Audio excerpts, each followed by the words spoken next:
네, 안녕하세요. 반갑습니다. 진로 레시피 김영광입니다.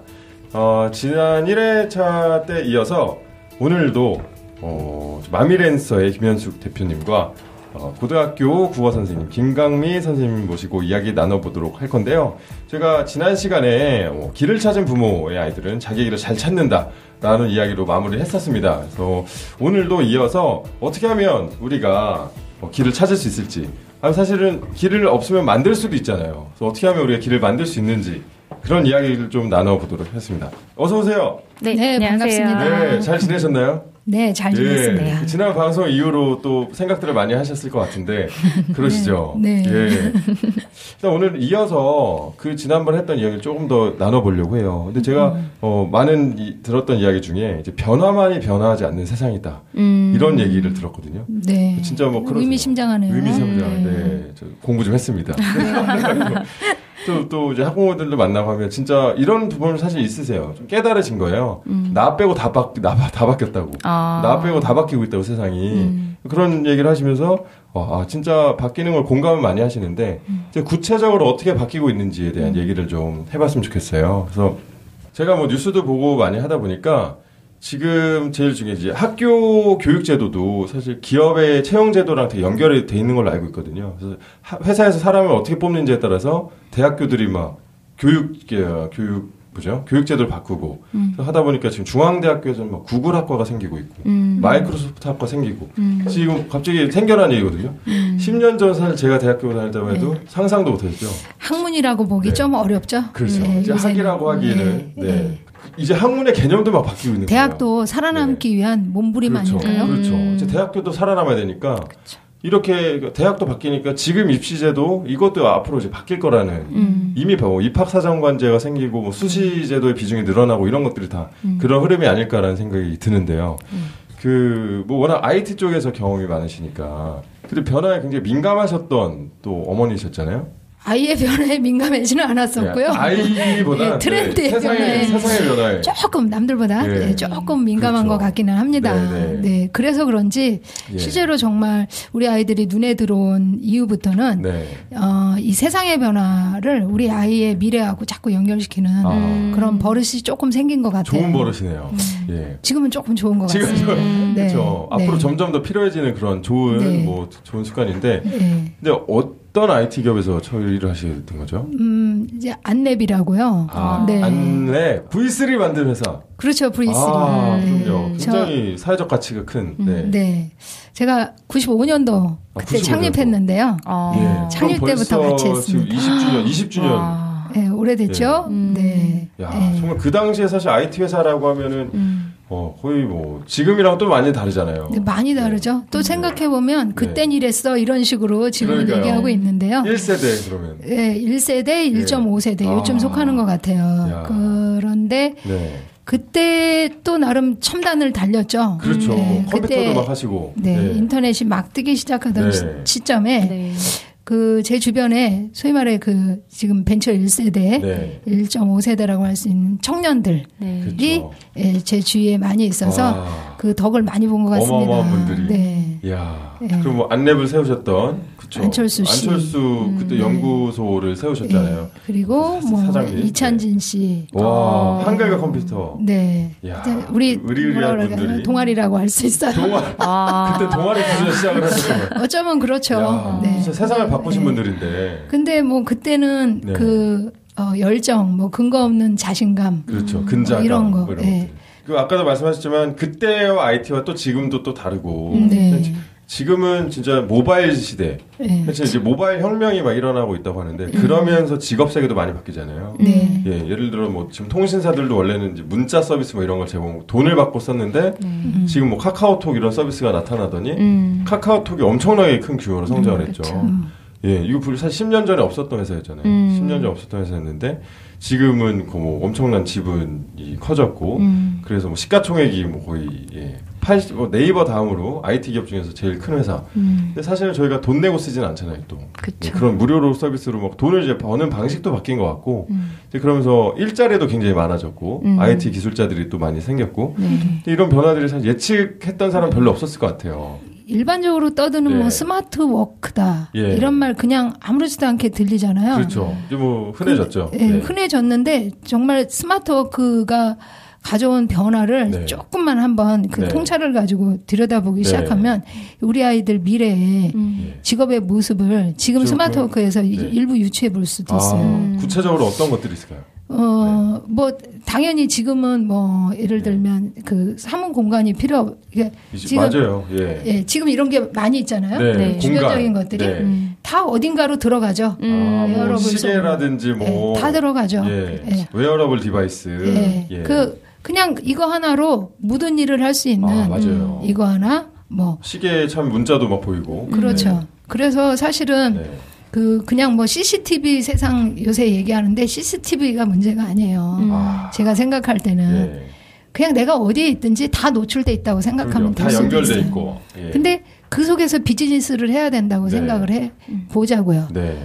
어마어마한 어마무시한 상상력을 지금 우리 아이들하고 나눠도 되게 재밌는 일들이에요. 그럼요. 제가 생각할 때는 근데 그냥 우리 부모들 그런 부분에서 이제 조금 더 좀 시야를 정말 지금은 넓히지 않으면 안 되는 시대인 거예요. 그냥 시야를. 그렇죠. 그래서 저도 우리 아이들이랑 이제 대화를 할 때 약간 자연스럽게 그 진로 쪽과 연결된 하고 싶은 일 쪽으로 연결돼서 부모들이 당장 원하는 직업으로 바로 들어가고 싶기는 하나. 그렇죠. 마음 같아서는. 근데 이제 걔 로망이 뭔지 정말 진정으로 바라는 게 뭔지. 즐기고 재밌어하고 인생을 좀 행복하게 얘가 정말 즐겨서 할 수 있는 일이 뭔지. 그렇죠. 인생은 기니까 앞으로. 그런 거를 알아내기 위해서 요리 찔러보고 조리 찔러보고 그런 얘기 많이 하고요.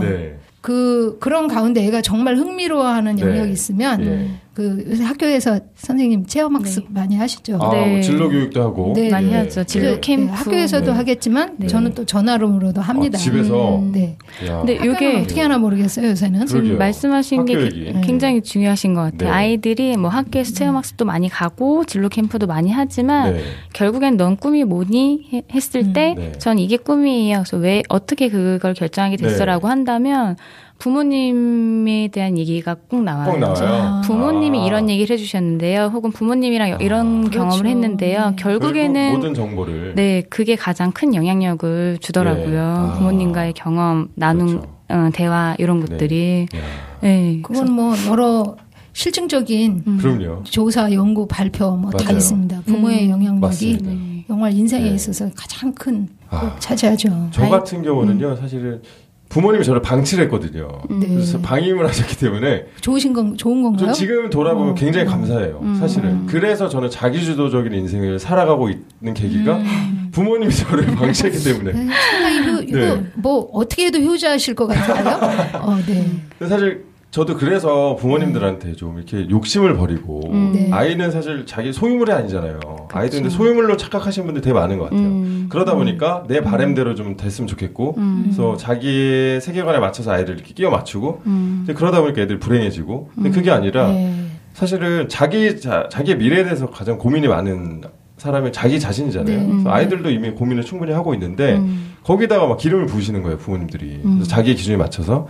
그래서 저는 그런 걸 느끼면서 아주 부모님들이 아는 것도 중요하지만 그 아는 거를 강요하지 않는 것. 그래서 선택권을 결국 이제 아이들이 가져가야 되는 것. 그런 것들에 대한 공감을 많이 하고 있는데요. 부모님들이 결국에는 이렇게 아이들에게 뭐 이런 쪽으로 가면 좋아라고 말씀해 주시는 것도 결국 아이들을 사랑하니까 아이들이 잘 되길 바라는 마음에서 해주시는 거잖아요. 충분히 이해가 가는데. 그렇다면 사실은 제가 생각할 때는 제일 먼저 고민해야 되는 거는 이 아이가 뭘 하면 행복할까 요거를 고민해야 될 것 같아요. 어떤 인생을 살 때 이 아이가 행복할까 그 행복의 하나로서 어떤 일을 하면서 사는 게 이 아이가 행복할까라고 고민하는 게 좋을 것 같은데 저희는 지금 좀 순서가 좀 많이 바뀌었죠. 바뀌다 보니까. 어디 대학 갈래? 제가 근데 그것도 따지고 보면 사랑하는 방식이에요. 사랑하는 거예요. 사랑하는 그거를 대학 입시로 그냥 일치시켜서 그것만 바라보고 그냥 몰입, 헌신하시는 거죠. 그렇죠. 많은 부모님의 세대가 그렇게 살아오셨고 사회가 그랬으니까. 지금 입증되어 있으니까. 그렇죠. 그리고 사실 현실이 그거 뭐 어떻게 탓할 수도 없어요. 그냥 객관적으로. 그럼요. 그냥 이렇게 거리를 두고 볼 때는 정말 다 문제 있다고 하잖아요. 네, 맞아요. 근데 대학 안 가면 루저 취급 받잖아요. 그렇죠. 다 가니까. 다 가요. 가니까. 맞아요. 그런 세상에서 무슨 용기로. 그렇죠. 그냥 남들 다 가는 데야. 그렇죠. 별로 경쟁력 없어도 일단 졸업장이나 따고 보자. 그렇죠. 맞습니다. 정말 그런 이 악순환 어느 지점에서 실마리를 찾아야 될지. 사실 뭐 제가 어떤 다큐멘터리에서는 엄마도 피해자, 아빠도 피해자, 애들도 피해자. 다 피해자라는 거예요. 아빠는 뭐 나가서 학원비 벌어오느라 이렇게 고생하시지. 그렇죠. 엄마는 또 애들 스케줄 맞추느라 막 밤새 학원 데려다주고 왔다 갔다 하느라 또 거기서 또 지치고. 애들은 또 그냥 시키는 공부하느라 지치고. 그러니까 왜 도대체 우리가 무엇을 위해서? 그래서 왜라는 질문이 굉장히 저는 중요한 것 같은데 대학도 가는 이유가 분명하고 내 미래를 위해서 대학이 필요하다면 당연히 응원하고 밀어줘야겠지만 근데 대학을 위해서 그냥 단지 대학을 위해서 그냥 단순하게 그냥 먼 미래를 봤을 때 대학 졸업장이 있어야겠지라는 단순한 생각에 대학을 가게 되면 그 많은 문제들이 생기고 있는 것 같은데요. 네, 그래도 이런 것들이 지금 깨지고 있는 것들이 저는 학교에서 사실 진로 교육을 시작했다라는 것도 큰 변화라고 생각하거든요. 네. 혹시 학교에서 진로 선생님 생길 거라고 상상해 보셨나요? 일단 제가 학교 시스템을 잘 몰랐어요. 아직도 지금도 배우고 있기 때문에 뭐 하나씩 배워가고 있어요. 진로 선생님 생긴답니까? 이미 다 생겼어요. 전국 중고등학교에 진로 교사분들이 생겼어요. 아니 제가 지금 묻자고 한 얘기인데 깜짝 놀라시면 어떡해요. 너무 웃겨서요. 왜냐하면은 저희 마미랜서 선생님 중에 학교에 진로 교사 하시고 싶은 선생님들 계세요. 그래서 프로그램 연구를 하고 있는데 진로 교사 쪽으로 몇 가지 중에 제가 제안한 내용이 그 체험학습 있죠. 체험학습이에요.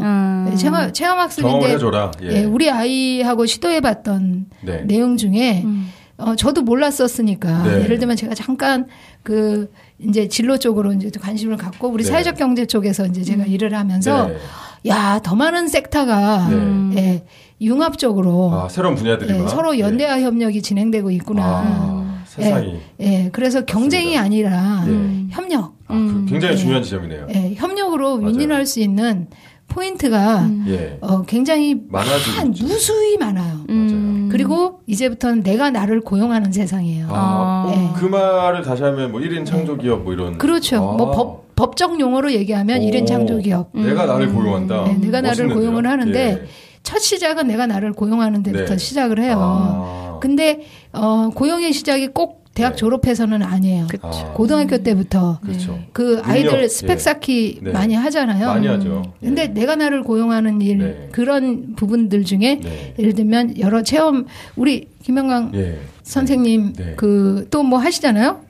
저도 뭐 아이들한테 많은 기회와 진로 멘토링 하시는데 그런 소스를 제가 많이 알게 된 거죠. 사회적 경제 쪽에서 일을 새로운 하게 시도들도 되니까. 많이 있고. 그렇죠.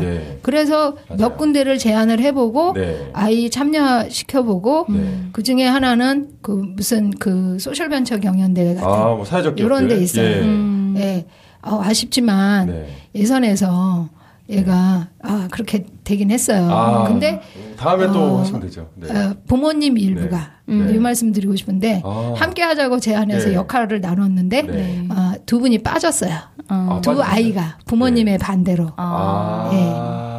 그건 뭐죠? 공부를 해야 되기 때문에 당장 눈앞에 있는 현실이. 근데 그거를 한번 하고 나면 그 어른들하고 같이 멘토링하는 코스가 있잖아요. 멘토링을 서로 이렇게 가르치고 배우고. 그렇죠. 그래서 제가 그때 애가 막 섭섭해갖고 울먹울먹 할 때 제가 그 얘기를 했다니까요. 그러니까 우리나라에서 기업가 정신 가르치려면 엄마부터 떼놔야 된다니까. 맞아요. 진짜 엄마하고 떼놔야 돼요. 이게. 부모님들은 새로운 거에 대한 굉장히 불안감이 있어요. 불안감이 있어요. 굉장히 큰 불안감이 있어요. 잠깐만 방학 때 잠깐 하자고 하는 것도 모이기도 어려워요. 그러니까요. 우리 요새 아이들 친구들끼리도 못 만나요. 맞습니다. 그래서 뭐 이제 너도 나도 불안하다 보니까 근데 제가 그래서 한번 자료를 찾아봤어요. 근데 청소년들이 과연 어떤 고민이 굉장히 클까? 근데 지난 10년간 어떤 비중이 제일 커졌냐면요. 자기의 진로, 직업에 대한 고민이 굉장히 커졌더라고요. 근데 이거를 이제 대변하는 게 사회가 그만큼 불안하니까. 그쵸. 뭐 텔레비만 틀면 뭐 청년 실업이라든지 뭐 대학자들 다 뭐 실업 뭐 이태배 뭐 20대 반이 놀고 있다 뭐 이런 얘기니까 아 나도 이제 20대만 되면 대학 나와봤자 안 될 수도 있겠구나라는 불안이 굉장히 큰 것 같아요. 학교 현장에서 지금 이 청소년들은 실제 상황이 어떤지 좀 궁금한데요. 그래서 그런 질문들을 해요. 저 이렇게 해가지고 요즘은 좋은 대학 가던 선생님 취업 안 된다면서요. 학생들이요? 이런 얘기를 종종 하긴 하는데 정말 점점 어렵네요. 네. 근데 이제 뭐 선생님들 입장에서는 그렇다고 뭐 이렇게 공부를 하지 말아라 이럴 수는 없으니까. 그럼요. 학교가 그러면 안 되니까. 네. 근데 아직 이제 아이들은 불안하긴 하지만 그렇죠. 근데 당장 사실 대학은 그래도 아이들이 그 이유까지 생각하기는 조금 어렵지만 그래도 내면적으로는 그 불안이 다들 있는 거죠. 네, 불안함이 있으니까 그냥 일단 앞에 닥친 공부부터 좀 하자. 더 그냥 그렇게 좀 안주하게 되는 게 있는 것 같고 그런 불안감은 있지만 사실 또 제가 학교에 있으면서 아이들한테 정해진 답이 있는 게 아니라 그냥 좀 풀어놓고 그냥 풀어놓고 어떤 미션을 주거나 활동을 하게끔 만들면 사실 아이들이 저희가 생각했던 거 이상의 굉장히 다양한 방법들과 알아서 찾아내요. 그리고 생각지 못했던 끼들을 많이 발산을 해요. 그렇죠. 그래서 보면 이 아이들이 자질은 굉장히 있어요. 그래서 이런 불안한 사회로 가지만 이 아이들이 충분히 그걸 이렇게 극복하면서 그 안에서 살아갈 수 있을 만한 자질들을 가지고 있는데 본인들도 불안하고 이거를 옆에서 용기로 바꿔주셔야 되는데 그렇죠. 격려도 해주시고 그렇죠. 너는 충분한 그런 자질이 있다. 근데 부모님들이나 이제 뭐 학교 현장은 아직까지는 그런 용기를 줄 수 있는 시스템이 좀 아니기 때문에 아이들이 그게 조금 아쉬운 것 같아요. 학교라는 제도도 사실은 굉장히 보수적이고 변화에 민감하게 대응하지 못하고 그러면서 뭐 대안교육들도 많이 생기고 있고 그런 변화들이 좀 생기고 있는 것 같은데요. 또 하나 제가 또 얼마 전에 고려대 신임 총장께서 하셨던 인터뷰 기사를 봤는데 그 얘기를 하셨어요.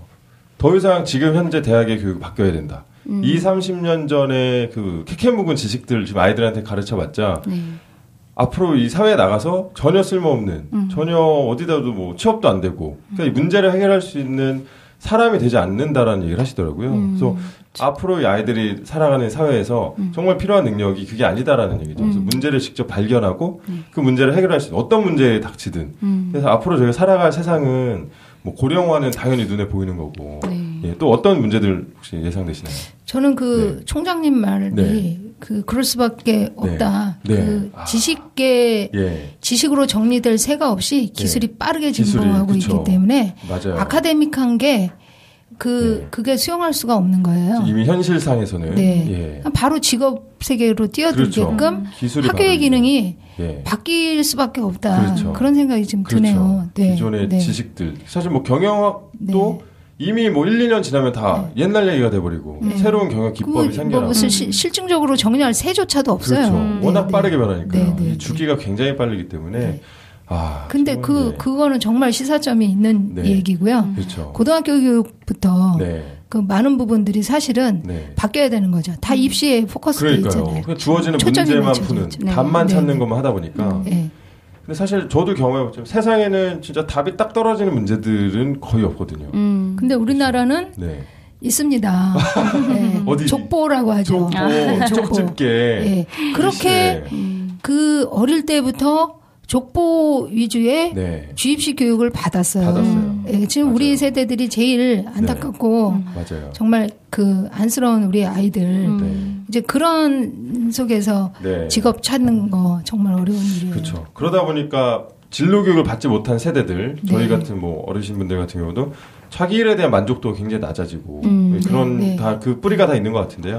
그래서 저 요즘 보니까 또 뭐 대학도 이렇게 바뀌는 게 이유가 있는 게 구글이라는 회사 아시잖아요. 글로벌 굉장히 뭐 대학생들이 가장 가고 싶어하는 그런 회사인데 거기는 제가 알기로는 거기는 고졸 출신 임원도 이미 존재하는 회사예요. 30대인데도 임원이 될 수 있는 회사. 구글이라는 회사가 굉장히 돈도 많이 벌고 뭐 기업 가치도 굉장히 크고 한데 혁신적인 회사더라고요. 알고 보니까 이 기업에서 판단을 내린 게 그냥 기존에 있던 뭐 외워서 문제 잘 푸는 학생들은 실제 회사에서 가치를 만들어내는 능력이 이렇게 비례하지 않는다라는 결론을 내렸더라고요. 정말 중요한 건 실제 이 굉장히 격변하는 사회에서 이 세상을 이해하고 그리고 빠르게 변하는 그 변화를 인지를 하고서 자기 스스로 문제를 해결하고 가치를 해결할 수 있는 그리고 협업하는 능력이 굉장히 중요하잖아요. 네. 서로 경쟁할 수가 없으니까 가치 힘을 모아야지 이 극복을 할 수가 있는데 우리나라 제도는 얘를 내가 이겨야 내 친구들을 다 무찔러야 내가 살아남을 수 있는 그런 교육 제도들의 애들이 있으니까 네. 그런 변화를 있지 않을까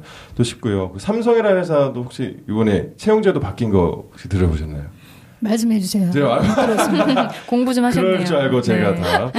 저도 예전에 이제 대기업에서 인사 채용을 하다 보니까 다시 뭘로 돌아갔다는 얘기는 들은 것 같은데. 네, 돌아간 게 뭐냐면 옛날에 사트라는 시험 아시죠? 네. 사트라는 시험을 모두 대학 졸업장만 있으면 다 볼 수 있게 해줬었거든요. 맞아요. 일단 그걸로 테스트를 했었는데 네. 지금이 바뀐 게 뭐냐면요. 지원하는 분야에 대한 경험이라든지 재능이 없다고 판단되면 시험을 볼 수 있는 자격을 안 주는 거예요. 그래서 진짜 이 사람이 우리 회사에서 일할 수 있는 사람인지를 검증을 하겠다는 거죠. 그래서 이런 변화들을 봤을 때 더 이상 그냥 똑같은 문제를 다 풀어서는 앞으로 뭐 좀 더 취업을 한다거나 아니면 자기만의 진로를 개척하는 되게 어려워질 수 있겠다는 생각이 들었어요. 그래서 진짜 아까 말씀하셨던 내가 뭘 좋아하는지, 내가 어느 분야에 관심이 있는지, 실제 그 분야에 대한 경험을 해봤는지 그런 것들이 되게 중요하다고 생각. 그래서 뭐 학교에서 체험학습들 이런 것들을 중요하게 여기시는 것 같은데. 그렇죠. 네. 그리고 또 이제 학교에서 보면 네. 정말 그 아이의 3년 동안 그 아이의 생활을 다 보는 거잖아요. 그렇죠. 그러면 과정을. 제가 만약에 채용 담당자라면 이런 애를 뽑고 싶다라는 게 보이잖아요. 어떤 애들이. 네. 근데 정말로 전교 1등하고 점수 잘 나오는 아이들 중에서 이 아이를 뽑고 싶다 하는 생각이? 그런 아이들의 비율이 좀 낮고 오히려 이제 뭐 학교 성적은 조금 안 좋을지라도 스스로 뭔가를 자꾸 해보고 친구들이랑 같이 이렇게 협업해서 진짜 그런 관계가 좋고 스스로 뭘 찾아서 의욕적으로 도전해보고 이런 아이들이 어떤 일을 해도 이제 잘하고 그런 애들은 함께 일하고 싶은 아이들이에요. 사람인지라. 네, 그래서 맞습니다. 그런 쪽으로 채용 미래의 모습을 미리 보시는 분들 예측이 되는 거예요. 사람이 한순간에 바뀌지 않으니까요. 네, 그래서 그런 쪽으로 채용이 가는 거는 이제 맞는 것 같은데 학교에서도 그러면 그런 기회를 많이 줄 수 있도록 해야겠죠. 그래도 뭐 다행히 학교 교육도 뭐 그래도 진로 교육이 뭐 이런 게 생기고 그런 틈들이 만들어지고 있으니까 그래도 좀 기대가 되고요. 사실 이런 방송을 한다는 것도 그렇죠. 뭐 대학교가 중요했으면 저 이런 얘기 안 하겠죠. 어떻게 하면 대학에 갈 수 있을까? 그렇죠. 대학 전문가를 모시고 막 얘기를 할 텐데 그게 아니라는 거죠. 그래서 이미 뭐 IT 기업에서부터 이미 세상이 어떻게 변하고 있는지를 많이 경험을 하셨고 학교 현장에서도 어떤 아이들이 눈에 띄는지 어떤 아이들이 진짜 자기의 인생을 개척할 수 있는 아이들인지를 보시는 분들이 이 자리에 온 것도 저는 그런 변화의 한 모습이 아닐까라고 좀 생각을 하고요. 그 대학에 가서 4년을 정말 크게 바뀌지 않은 느낌을 조금 받아요. 어떤 면에서 또? 일단 교수님들의 정년하고요. 이렇게 빠른 또 다른 업종의 그 라이프 사이클 조금 다릅니다. 많이 다르죠. 좀 그런 게 좀 느껴져요. 그런 부분에서 이전의 지식 위에 요즘 아이들의 그 빠른 사고, 아까 말씀하셨잖아요. 요즘 이모티콘 세대, 그 정보 습득, 그다음에 뇌 활동에 지점이 서로 달라요. 완전히 다르죠. 다른 상태에서 그 아이들의 그 빠른 아이들을 교수님들이 따라가기 힘들고요. 일단 그런데 그게 언제까지 갈 수 있을지는 알 수 없어요. 그런데 인생을 사는 경쟁력은 대학에 있지 않잖아요. 그런 측면에서 좀 뭐라 그럴까, 중학교, 고등학교, 대학 이거 어떻게 우리가 지금 뭐 백날 떠들어봐야 바로 뭐 바뀔 수 있는 건 아니기 때문에 뭐 당장 불가능하지만 우리의 얘기를 청취하시는 분들 몇 분이라도 공감하시고 방법을 같이 찾으면 그 유연하고 신축적으로 교육의 방식을 바로 우리 부모 자녀 간에 거기서 해법을 좀 찾아보고 다이나믹하게 한번 찾아보면 좋을 것 같습니다. 세상이 많이 바뀌었으니까요. 아까 제가 빼먹은 중에 구글이 어떤 얘기를 했냐면요. 더 이상 학벌은 필요하지 않다. 이제 학교 간판은 필요하지 않고 어디서 배웠냐가 중요하지 않다고 얘기했거든요. 진짜 중요한 건 아주 깊이 공감합니다. 그렇죠. 어디서 배운 게 중요한 게 아니라 네가 배운 걸 진짜 할 수 있냐. 그게 우리 회사 입사 기준이라고 얘기를 하는 거예요.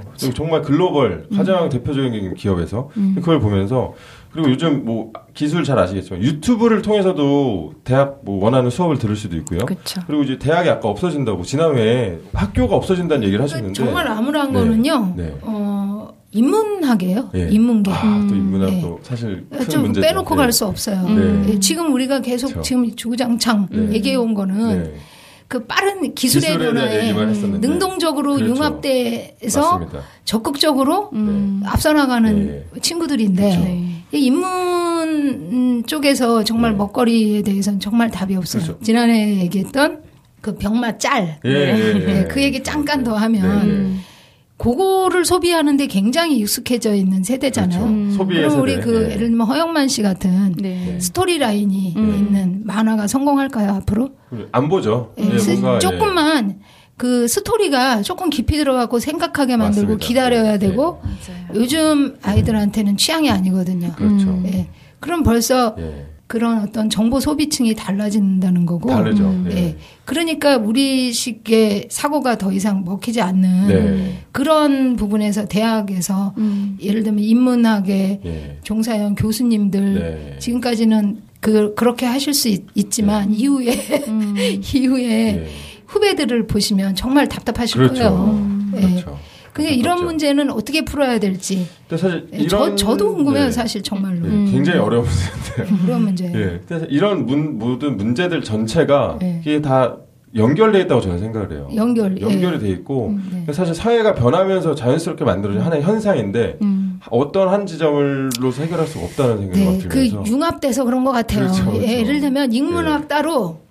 뭐 이공계 따로 이게 아니라 이제 융합이잖아요. 그렇죠. 융합이고 문화예술도 사실 굉장히 융합화되고 그렇죠. 있잖아요.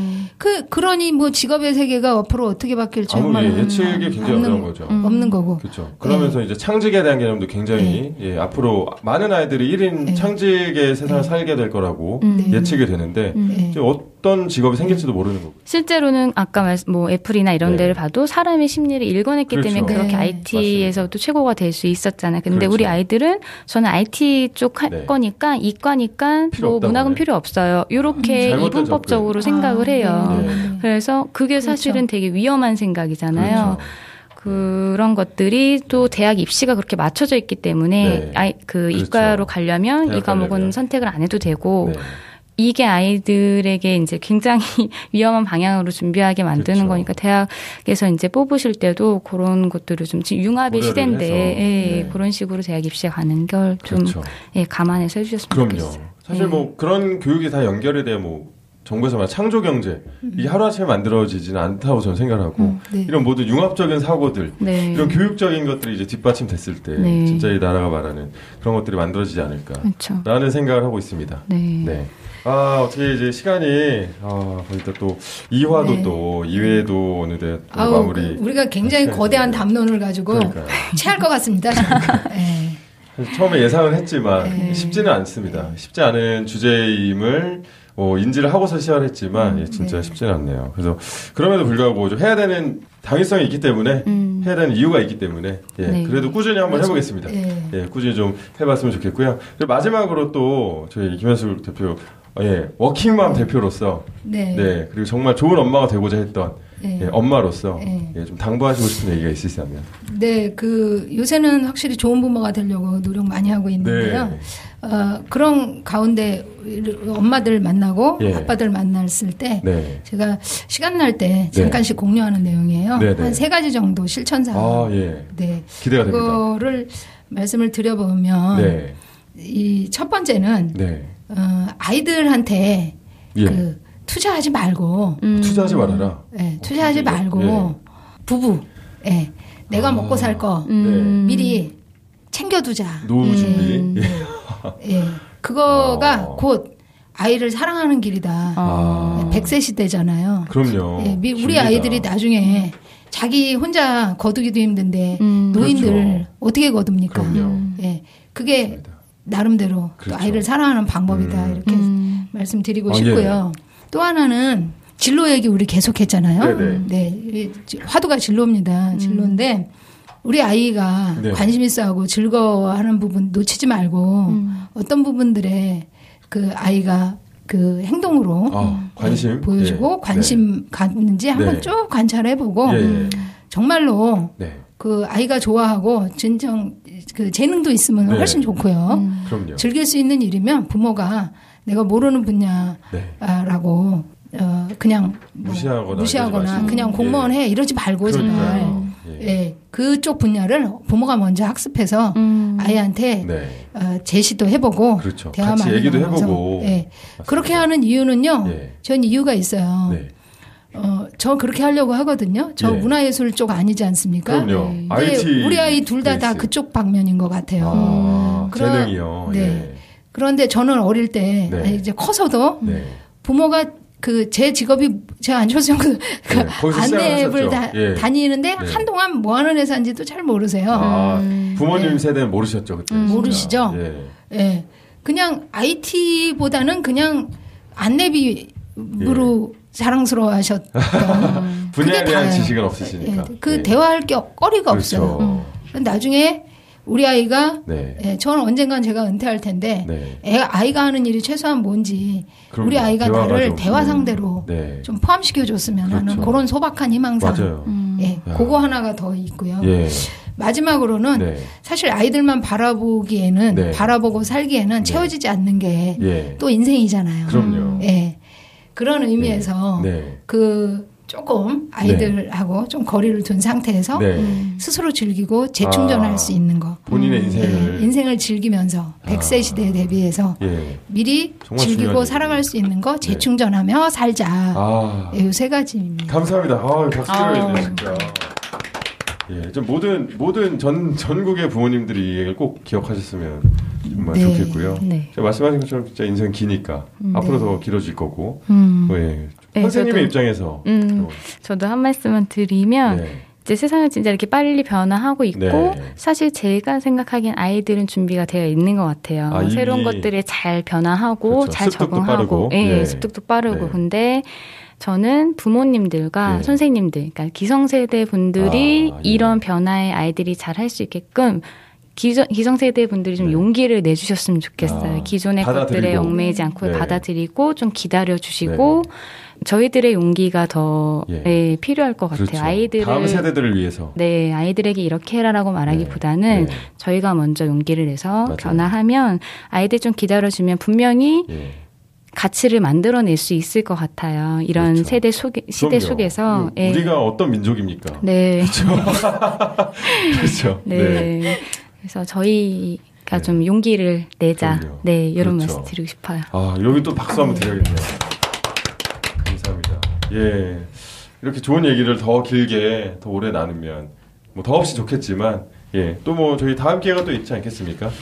이렇게 또 두 분을 모시고서 이제 장장 2회에 걸쳐서 이야기를 좀 나눴었는데요. 뭐 거듭 얘기를 말씀을 드리지만 처음 시작입니다. 저희 방송이 처음 시작이고 좀 변화의 시작이라고 좀 스스로 생각을 하고 그렇게 만들어가고 싶은 마음이 있습니다. 그래서 이 방송을 들으시는 분들도 그냥 단순하게 뭐 다른 사람들의 이야기가 아니라 진짜 나의 이야기, 우리 아이들의 이야기, 그리고 우리 아이뿐 아니라 같은 이 사회를 살아갈 다음 세대들의 이야기라고 좀 생각을 하시고 좀 진지하게 한번 같이 고민을 해주시고 그리고 방법을 같이 좀 찾아가는 그런 기회가 됐으면 하는 바람이 있습니다. 그래서 다음 시간에 또 만나게 될 때까지 건강하시고요.